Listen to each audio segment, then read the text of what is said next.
IndiGo వాళ్ళు ఇంకా flights వాళ్ళు క్యాన్సిల్ అవుతానే ఉన్నాయి, అవుతాయి కూడా. ఎందుకంటే వాళ్ళ దగ్గర పైలట్స్ తక్కువ ఉన్నారు. According to the government norms, government వాళ్ళు 2 సంవత్సరాల ముందు చెప్పినా గానీ వీళ్ళ నెగ్లిజెన్స్, వీళ్ళకున్న అలసత్వం, అదే విధంగా కేర్లెస్నెస్, ఇవన్నీ ఇప్పుడు ప్రస్తుతం పాసింజర్స్ కి ఇబ్బంది కలిగిస్తున్నాయి. ఇండియా వైడ్ లేటెస్ట్ గా మండే రోజు కూడా ఇండియా వైడ్ 134 ఫ్లైట్స్ క్యాన్సిల్ అయినాయి. హైదరాబాద్ నుంచి 77 ఫ్లైట్లు. చూడండి వాళ్ళది ఎంత నెగ్లిజెన్స్. అయితే ఇది ఇంకొక కోణంలో కూడా చెక్ చేస్తున్నారు. ఏంటంటే పుతిన్ మన దేశం వచ్చినప్పుడు ఇక్కడ ఈ న్యూస్ స్ప్రెడ్ అయ్యేలాగా డీప్ స్టేట్ వాళ్ళు ఏమైనా చేస్తున్నారా అని చెప్పి. ఎందుకంటే ఆ సీఈఓ ఇండియన్ అతను కాదు, Peter Elbers. So deep state ఏమైనా చేసిందా అని చెప్పి కూడా. ఇంకొక ప్రాబ్లం ఏంటంటే రీసెంట్ గా చూస్తుంటే మన ఇండియాలో మోనోపాలీ ఉంది ఏవియేషన్ లో కూడా. ఇండిగో, ఎయిర్ ఇండియా, ఇలా ఇంకో 2-3 ఉన్నాయి. అదే ఇంకొక రీజన్ ఏంటంటే భారతదేశంలో IndiGo 60% of the aviation industry మొత్తం ఇదే చూసుకుంటుంది, మోనోపాలీ అయిపోయింది. So for sure government should step in it. ఇదివరకు యాక్చువల్లీ చాలా ఉండే 7 to 8 ప్లేయర్స్ ఉండేవాళ్ళు. ఇప్పుడు మాత్రం ఇండిగోది 60% అయిపోయింది. ఇంకేమున్నాయి మనకు తెలిసినవి, స్పైస్ జెట్ కావచ్చు, ఇట్లా లోకల్లో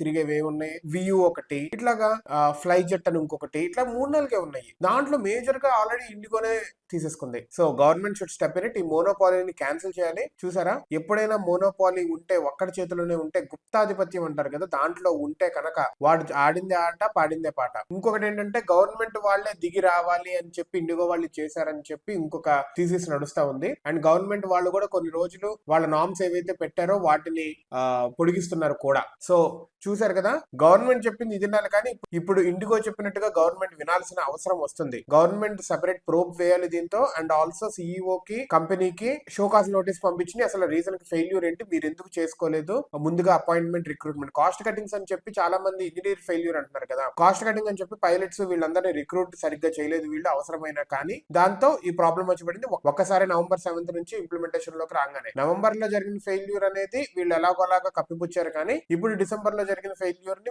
వీళ్ళు ఆపలేకపోయారు. ఎందుకంటే వెడ్డింగ్ సీజన్ కావచ్చు, ట్రావెలింగ్ సీజన్ కావచ్చు, ఇదంతా వచ్చేసరికి దీని వల్ల ఎన్ని ఆపర్చునిటీస్. ఒక అతను 70,000 మెంబర్స్ లో ఒక అతని కోడింగ్ సెలెక్ట్ అయితే, I mean say like final round కి వెళ్తే అతను జాబ్ ఆపర్చునిటీ పోయింది. ఒక ఆవిడ కాశీలో అస్థికలు కలపడానికి వెళుతుంటే ఆ ముహూర్తం మిస్ అయింది. ఇలా చాలా మంది మన భారతదేశంలోనే ఫారినర్స్ చాలా మంది వచ్చి వాళ్ళంతా రచరచ చేస్తున్నారు. దేశం పరువు ఏం పోతుంది, నీ కంపెనీ పరువు పోతే పోయింది, దేశం పరువు పోతుందిరా బాబు నీతో పాటు. సో గవర్నమెంట్ వాళ్ళు చెప్పారు 2-3 రోజుల్లో కనుక మీరు రికార్డ్స్ అన్ని పెట్టకపోతే అవైలబుల్ రికార్డ్స్ తోనే ఎక్స్ పార్టీ ప్రొసీడింగ్స్ కి కొనసాగిస్తామని చెప్పి. సో గట్టిగా ఉక్కు పాదం తీసుకోవాలి ఇండిగో మీద.